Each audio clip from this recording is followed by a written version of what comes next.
So then they will venture off to try to find better grazings, or they will starve to death.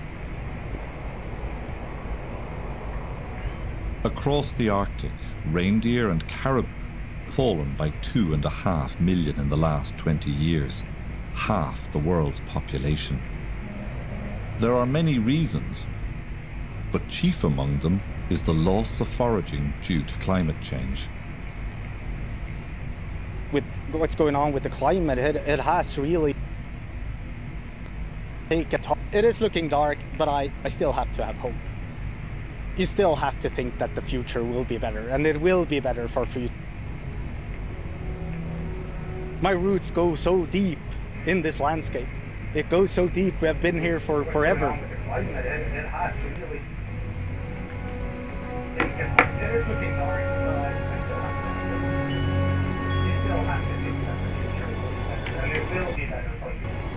We could think of indigenous peoples as uniquely vulnerable, or we could think of them as early warning signals.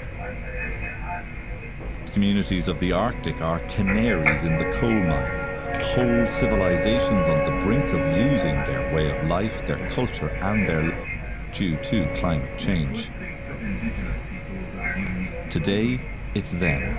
Tomorrow, it will be us.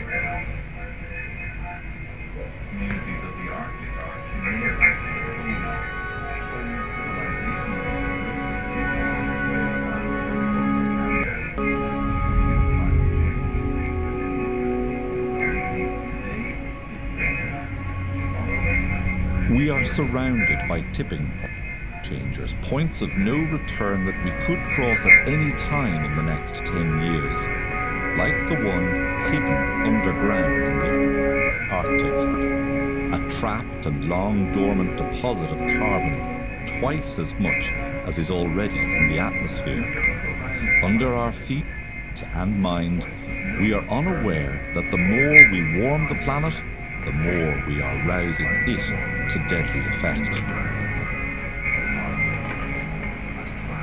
Permafrost is permanently frozen soil. And this permanently frozen soil contains a massive amount of, approximately 12% of the land area of our planet is permafrost soils. Permafrost is ice-like, peaty soils. In its frozen state, it lies dormant and harmless, but global warming is thawing it, poking a sleeping bear of carbon and methane.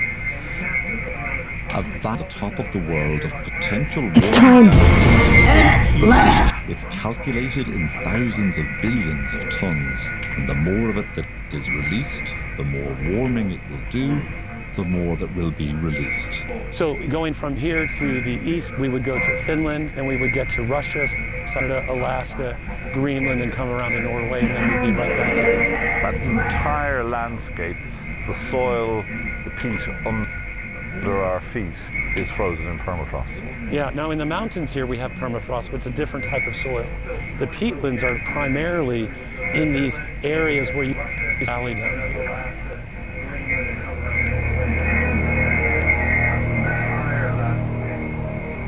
Keith Larson is an ecologist. He's devoted the last decade to understanding how climate change is altering the vast wilderness of the subarctic.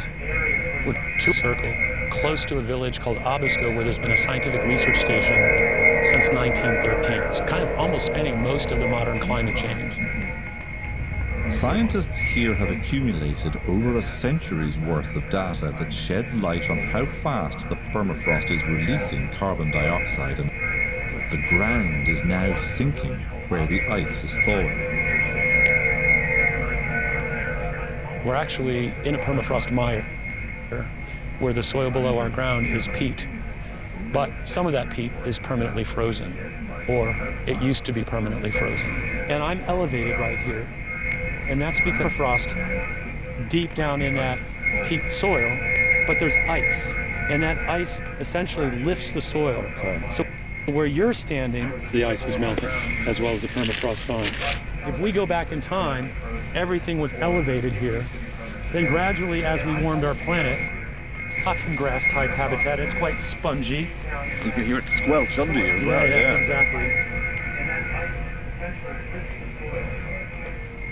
The release of gases to the atmosphere is now so pronounced you can see it with the naked eye. This is a thaw pod. The permafrost is quite, as you know, right now what we're seeing are these bubbles coming up right now. And even when we don't disturb it, every once in a while, you just get this little burp of gases coming up. Releasing the locked up gases from just the top 3 meters of permafrost would be the equivalent of burning every forest time.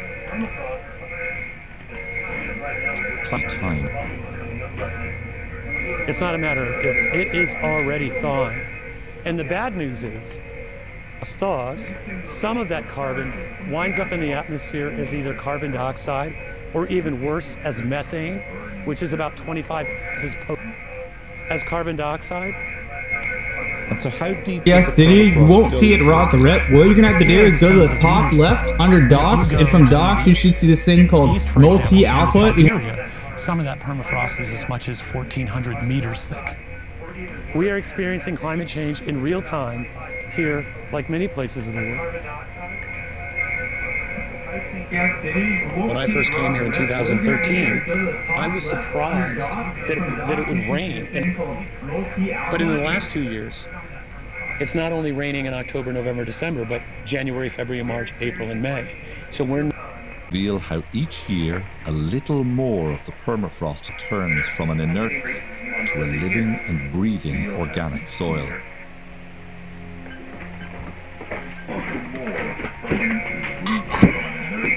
Ah, okay, that's beautiful.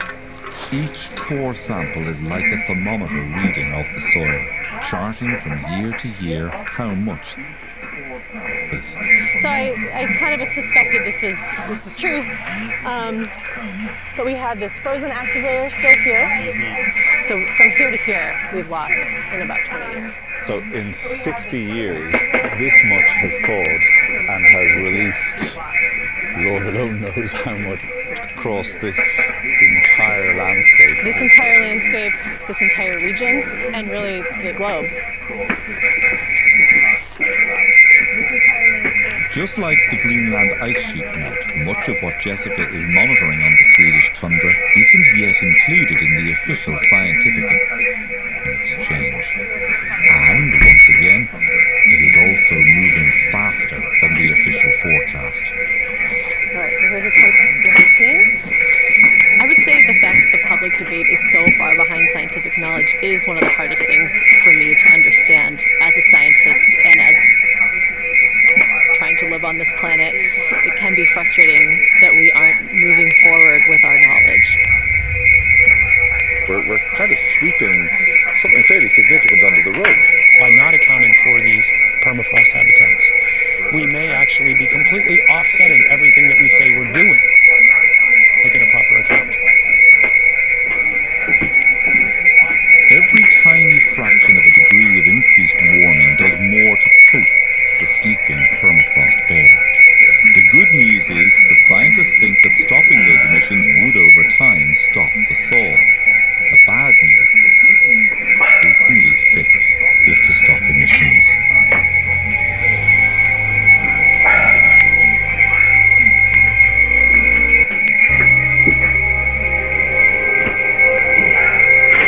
And this is why it's not just the big emitters that matter.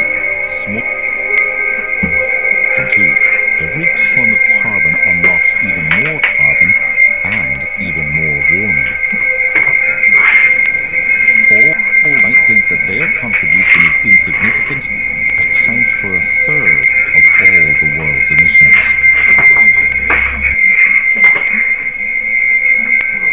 I've been reporting on global warming for over 20 years. You'd think that I would have heard all of this, but I'm alarmed by what I've learned recently. Everything is now moving so much faster than forecast, accelerating and intensifying at a rate that will make climate break and story of the rest of our lives. The next 200 years will see Earth transformed beyond recognition.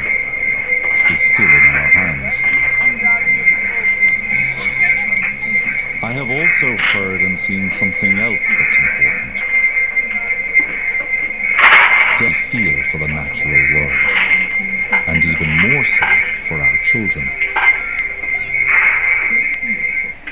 Exactly what this crisis will do to their futures.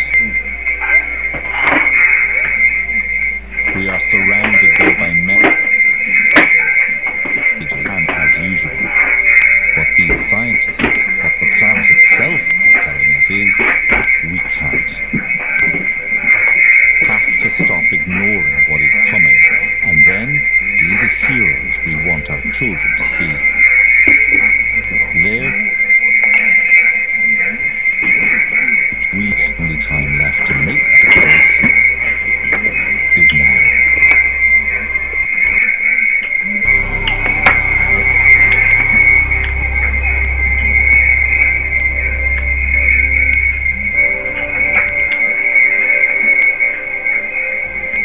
As the world changes, how will we change with it? What should we be doing now to change of concrete and steel or mud and grass? How do we choose the places we are in? How do we defend what we hold dear? The developing country that the developed West has many tricks to learn from to manage the threats of fire and flood, adapting to a new kind of life on Earth in Programme 2 of 3.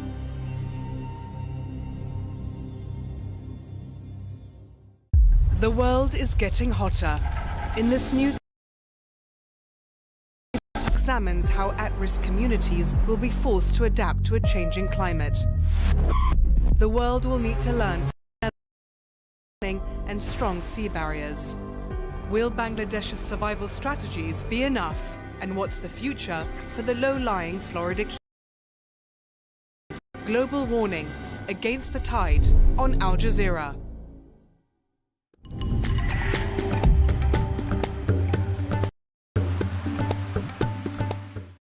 Hello, it's one of the worst Pacific storms in months. We'll start there. We've got rain up and down California, some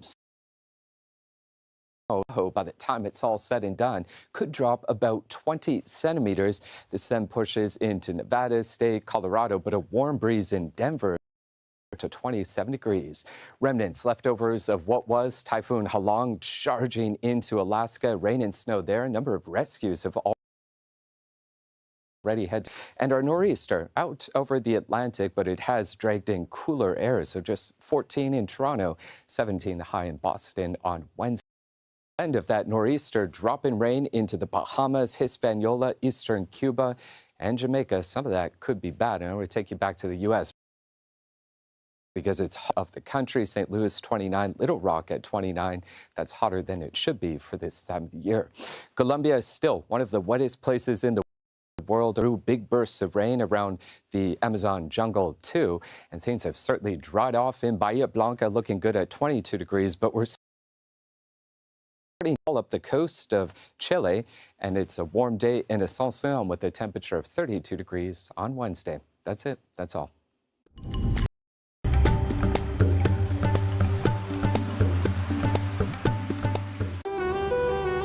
Through his lens, a Lebanese devastation of Israel's war on his country.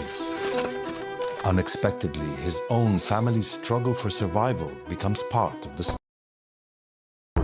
As they flee for their lives, his camera keeps rolling, offering an intimate portrait of the anguish and resilience of those displaced by war.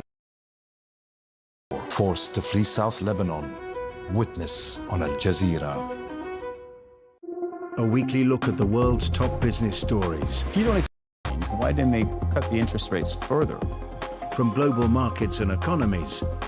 I personally do not believe that AI will be Counting the cost on Al Jazeera.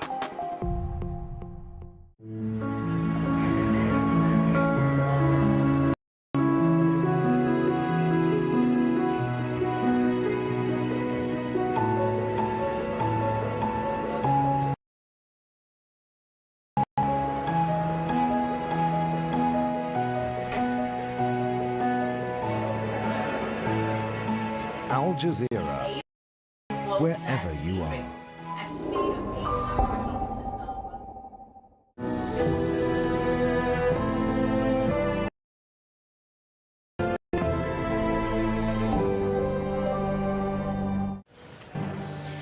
bodies of 4 more Israeli captives after Hamas hands them over to the Red Cross in Gaza.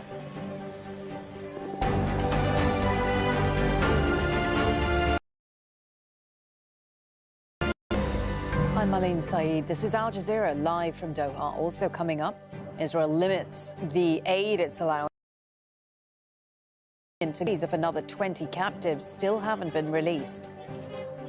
And if they don't disarm, we will disarm them. And it'll happen quickly and perhaps. US President Donald Trump calls on Hamas to disarm or face intervention. And the military takes power in fleet.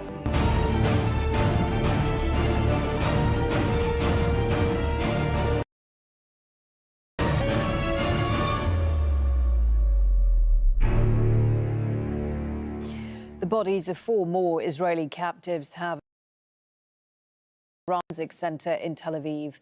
Hamas initially handed the bodies to the Red Cross in Gaza in the latest of a series of exchanges agreed as part of the plan, gathered with Israeli flags to welcome the vehicles carrying the coffins. It brings the number of deceased Israeli captives to 8. At least 20 bodies of Israeli captives remain in Gaza. Hamda Salut has been covering all the latest developments from Jordan because the Israeli government have banned Al Jazeera from reporting inside Israel and the occupied West Bank. The Israeli military says it's received 4 additional Israeli captives who were held in Gaza. The International Committee of the Red Cross earlier on Tuesday said that it was on its way to return Palestinian fighters in the Strip. Now, the Israeli military statement says that Hamas needs to honor its commitment and end of the deal and release the remaining captives who are deceased, who are still being held in the Strip. Meanwhile, the Israeli military has now lessened the amount of humanitarian aid from 600 to 300 per day, but they didn't really cite a reason. But those in Israeli media say it is because Israel wants the messages out of Gaza. They want their remains back so that the families can have a proper burial. Hamas says that the conditions on the ground are incredibly difficult. Much of the territory has been completely leveled. And look, Israeli officials have said for some time that this was going to be an incredibly difficult task to bring the deceased hostages. Hamda Salut, AlJaazeera, Amman. Earlier, correspondent Hani Mahmoud in Gaza City watched as the bodies were delivered. All right, so we are a few minutes away from seeing the Red Cross vehicles who just arrived into this area, this particular part of Gaza City that still bears the scars of the 2 years of relentless bombardment. Inside this warehouse behind me, where at least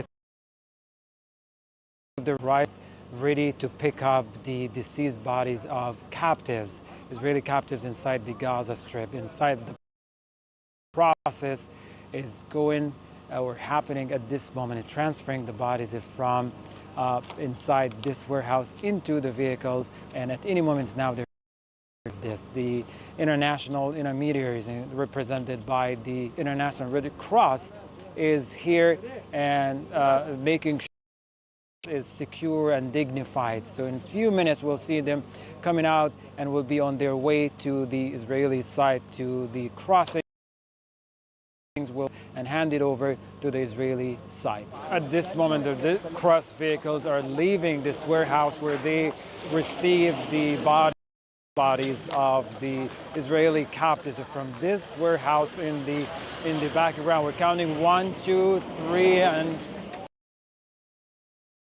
that just left here with the remains of the deceased captives on their way now to the borders for the handover to the Israeli sides. As we know, recovering bodies of deceased captives to rubble is a massive challenge, and that's what we're seeing. The timeline, the difficulties, and the hardship involved. So as many as 4 bodies were inside these vehicles as they were transferred from the Palestinian the Red Cross. This is the international community of the Red Cross that oversees the process to ensure secure and dignified handover of the deceased to the Israeli side. Hani Mahmoud, AlJaazeera from Gaza City, Palestine. US President Donald Trump has declared a ceasefire deal between Israel and Hamas is underway. Trump made the pronouncement even though most of the Israeli captives' bodies have not yet been returned. Also not agreed to disarm, another condition in phase 2 of Trump's agreement. Here's our White House correspondent, Kimberly Halkett. With the fragile ceasefire between Israel and Hamas still intact, an impatient Donald Trump on Tuesday to proceed with the second phase of his 20-point ceasefire plan, ending Israel's war on Gaza. Well, they're going to disarm. And if they don't disarm, we will disarm them. On Monday, both Israelis and Palestinians celebrated phase 1, which included the swap of 20 living captives held since October 7, 2023, for about 1,700 Gazans in Israel. But Hamas fell short of returning all 28 deceased Israeli captives, a condition of phase 1. Were buried under the rubble caused by Israeli airstrikes. President Trump reacted to the delay on Tuesday, writing, "A has been lifted, but the job is not done. The dead have not been returned as promised. Phase 2 begins right now." 2 of Trump's peace plan calls for Hamas to disarm, something it's not agreed to. It's one of the many obstacles to lasting peace. This is another. On Monday, Israel shot dead at least 9 Palestinians in Gaza, despite Hamas has accused Israel of violating the terms of the truce.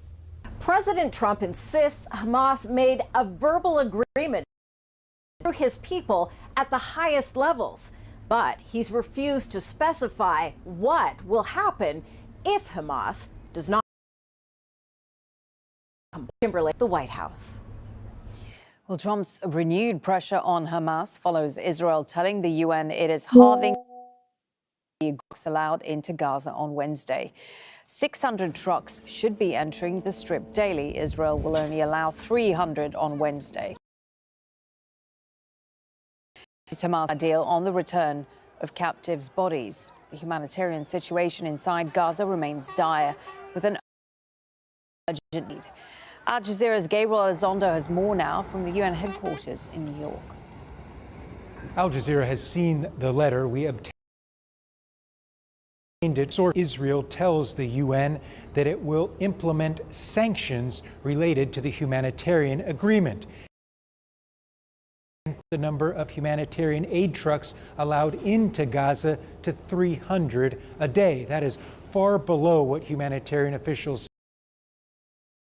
say minimum. In the letter, Israel also says that it will start to curtail the amount of fuel and gas allowed. We certainly want as much aid as possible to go in. And like I said, we're asking all of the parties to adhere to their agreements. The deceased hostages will be returned, and that the other aspects of the implementation of the ceasefire, including regarding, will be followed. And the border crossings being closed by Israel today, does that have to do with the letter, or is that separate as far as you know? You would have to ask the Israelis. 190,000 metric tons of aid staged in the region, waiting to go into Gaza. But now, how that aid will get into the Strip and when is very much in doubt. Gabriel Elizondo, Al Jazeera at the United Nations in New York. Healthcare infrastructure has been systematically targeted by Israeli forces since October of 2023, leaving it in ruins. Israeli nearly 170,000 people. Thousands need long-term rehabilitation and treatment, including hundreds with limbs